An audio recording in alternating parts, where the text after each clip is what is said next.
time is 11:20 a.m. Good morning. And the news headline: Abia bandits have taken over cattle markets. Lawmaker cries. The news in full. The lawmaker representing Umuneochi State constituency in the Abia State House of Assembly, Oke Igwe, yesterday at the resumed plenary, drew the attention of the House to the menace of bandits he alleged have taken over the cattle market at Lokpanta in his constituency. Igwe, who raised the issue under a matter of urgent public importance, alleged that kidnappers, bandits, and armed robbers has besieged his constituency, explaining that the security challenge has worsened and is instilling fears in his constituents. According to him, the perpetrators of the nefarious activities in Umuneochi now use Lokpanta cattle market as their base from where they unleash terror on innocent citizens. He therefore prayed that the House, among others, should mandate the State Commissioner of Police and the Army Commander in the area to ensure that lives and properties in the people were protected, to mandate the security heads in the area to urgently restore the security checkpoints along the vital points, and to add more men to their patrols. He also urged that the House should invite the Executive Chairman of Umuneochi Local Government Area to explain his challenges leading to the dwindling security situation at Lokpanta Cattle Market in particular and the local government area in general.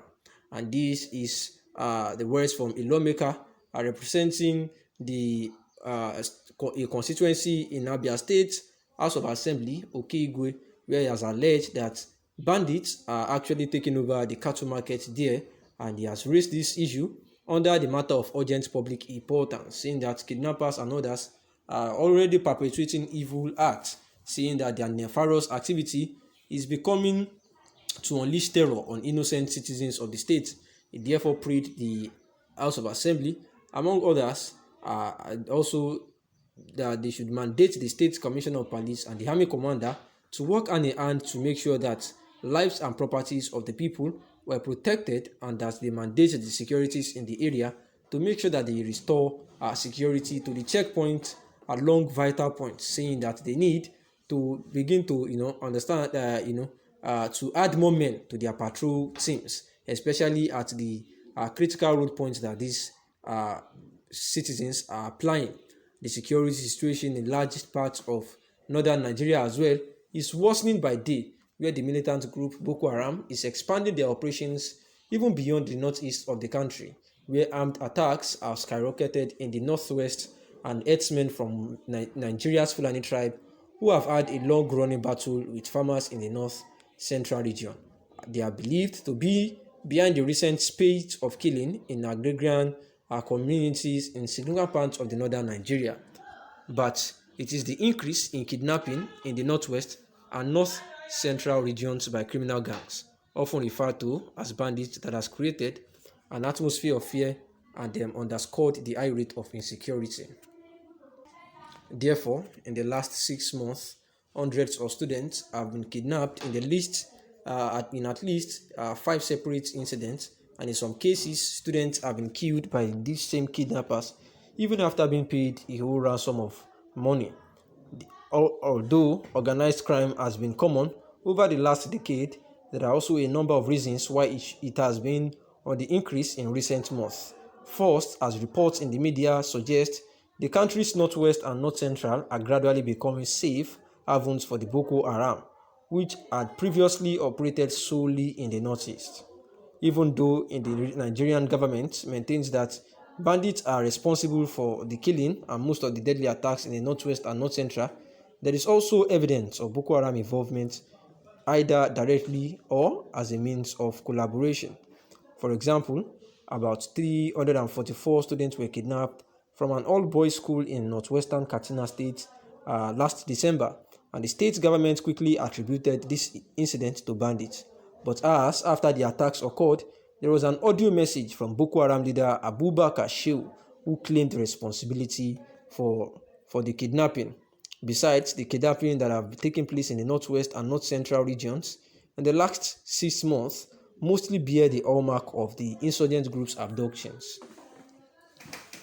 Also, in most incidents, the attackers stormed the schools in early morning hours, coerce their victims into their vehicle, and take them to nearby bushes in the exact same way the Boko Haram seized and transported hundreds of students from schools in northeastern Nigeria in previous attacks.